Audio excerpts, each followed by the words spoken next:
So children, today we will look into the topic chapter 16, garbage in, garbage out. This is your video 2 and you have your topic, that is page 157, 158 and 159.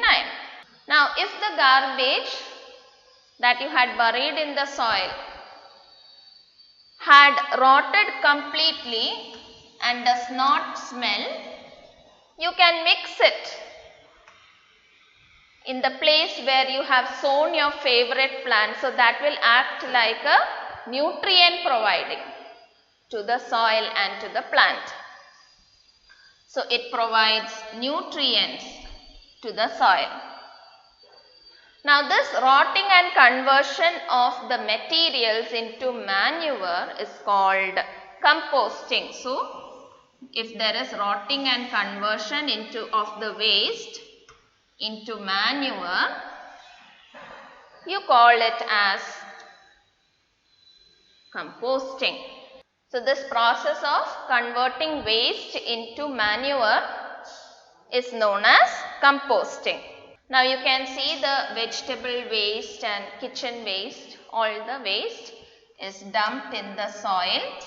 You get a black colored soil like thing that does not smell, and if you place it in the place where you grow your favorite plant, it acts like a manure, or it provides nutrients to the soil and to your plant.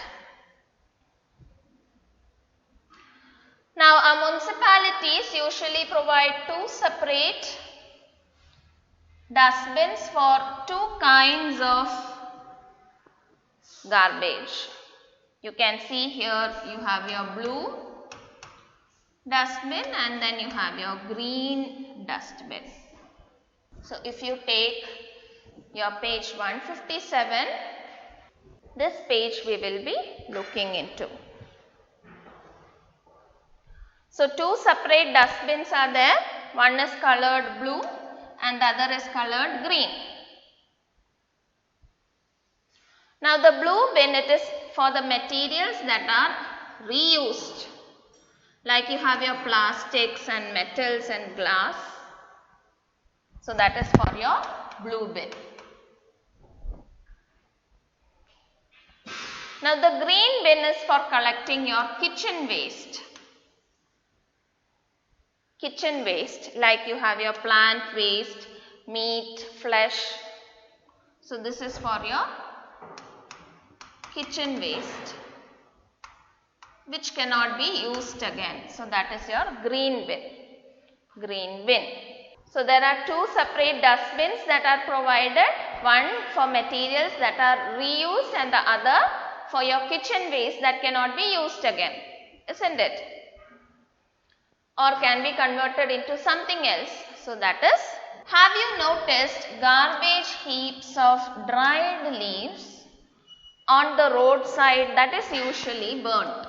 Farmers also burn the husk, dried leaves, parts of crop plants in their fields after harvesting. So usually burning is happening here.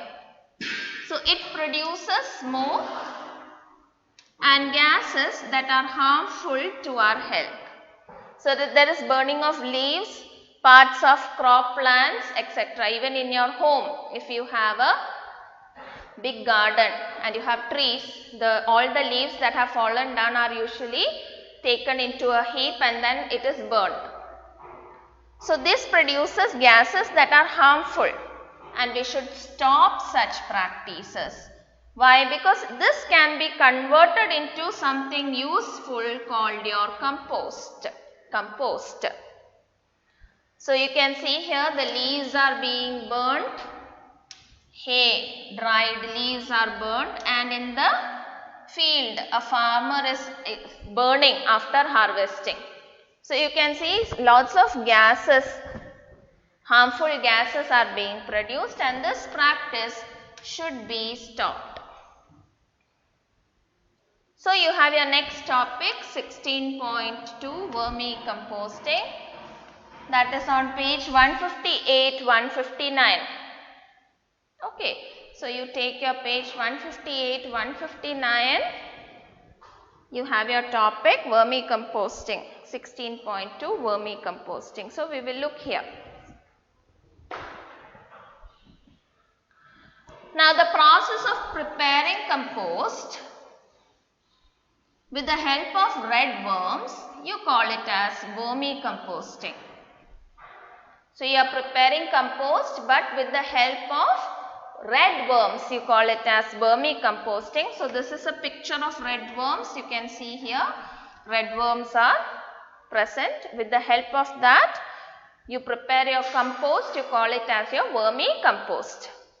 So you have your activity 2. Activity 2, that is on page 158. 158.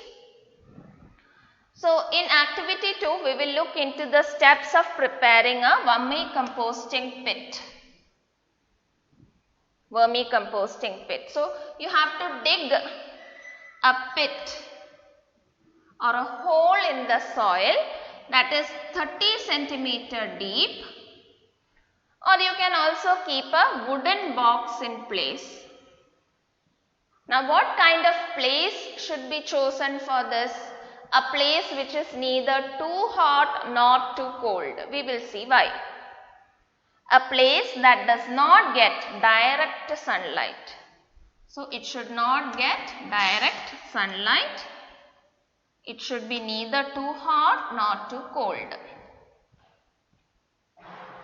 You have to spread a net or a chicken mesh. We will see what that means. A net or a sand layer at the bottom of the pit or the box. So you dig a hole in the soil 30 centimeter, or you can also keep a wooden box. Which place it should be? Which is neither too hot nor too cold, does not get direct sunlight. Spread a net or a layer of sand at the bottom of the pit. So here you will spread a layer of net, or if it is your wooden box, here you will spread it, or you can use a layer of sand. So you can see your wooden box here, you can see the net that is placed at the bottom, you can see your waste that is kept inside. So you can see the net here, this is your wooden box. Cool and moist soil or environment is provided, your waste is added. Now spread a layer of vegetable waste, including peels of fruits or green leaves, pieces of dried stalk of plants, husk and things like that over the layer of sand. So you have your 30 centimeter deep hole. You have your net or sand here, net or your sand.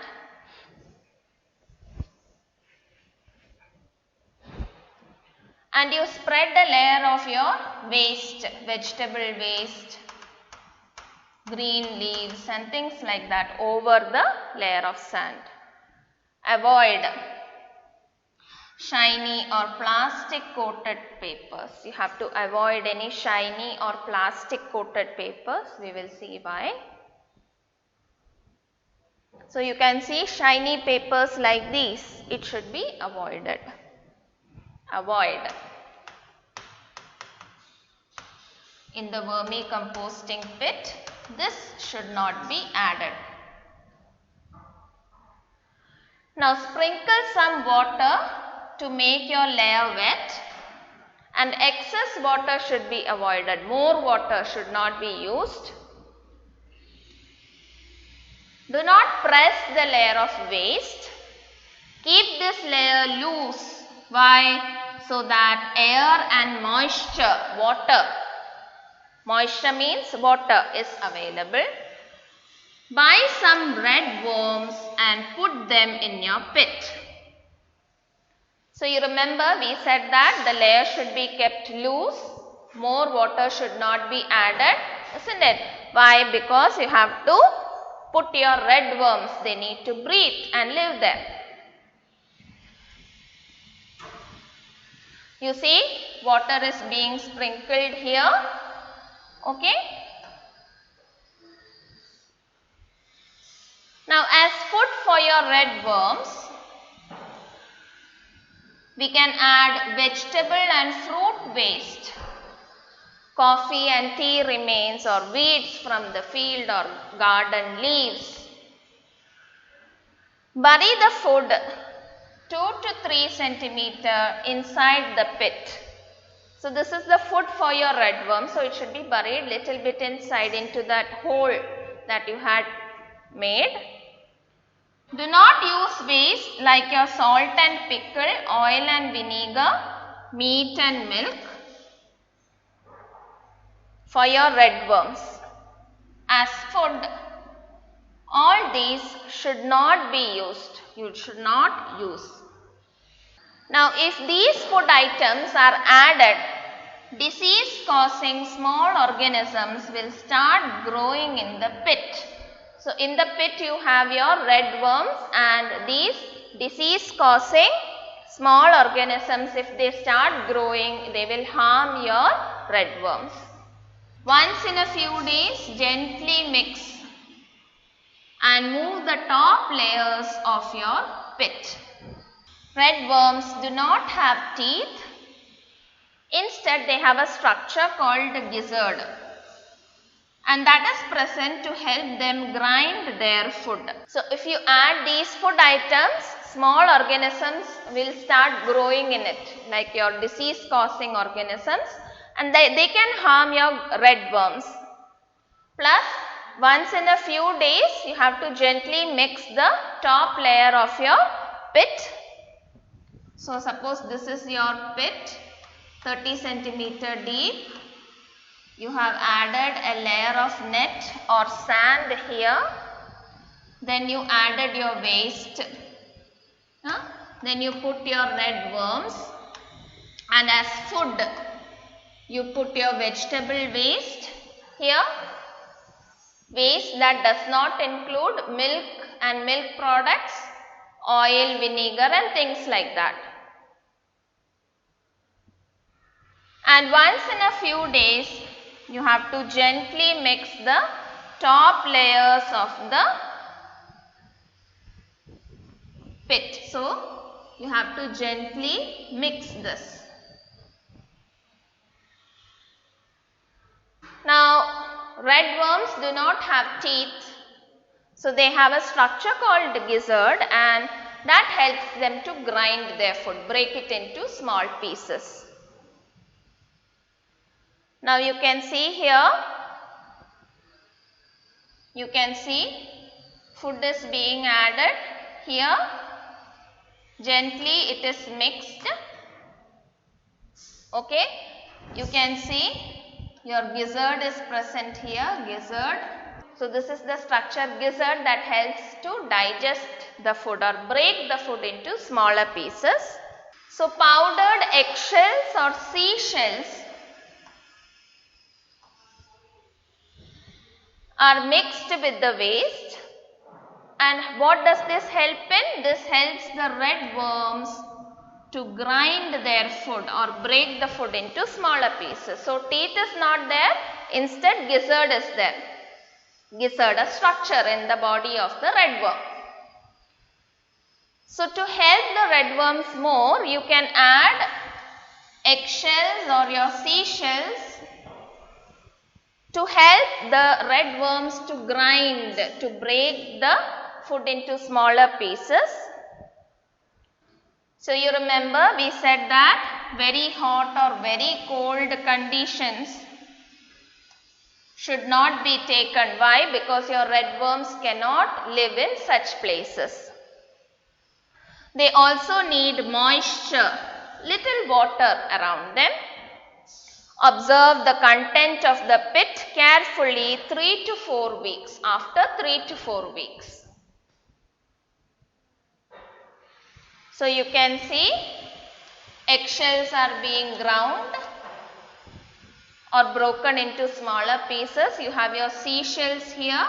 They are made into a powder form. Okay. Now loose soil like materials in the pit shows that your vermicompost pit is ready. So you have your loose soil like material in the pit. It shows that your vermicompost is ready. And put some waste as food at one corner of the pit, and most of the worms would shift towards this part of the pit, vacating the other part. So this is your vermicompost pit, a layer of net or sand. This is 30 centimeter deep pit. You added your waste here, isn't it? And you covered it. After 3 to 4 weeks, you observed this. What did you see? Loose soil like material. Loose soil like material.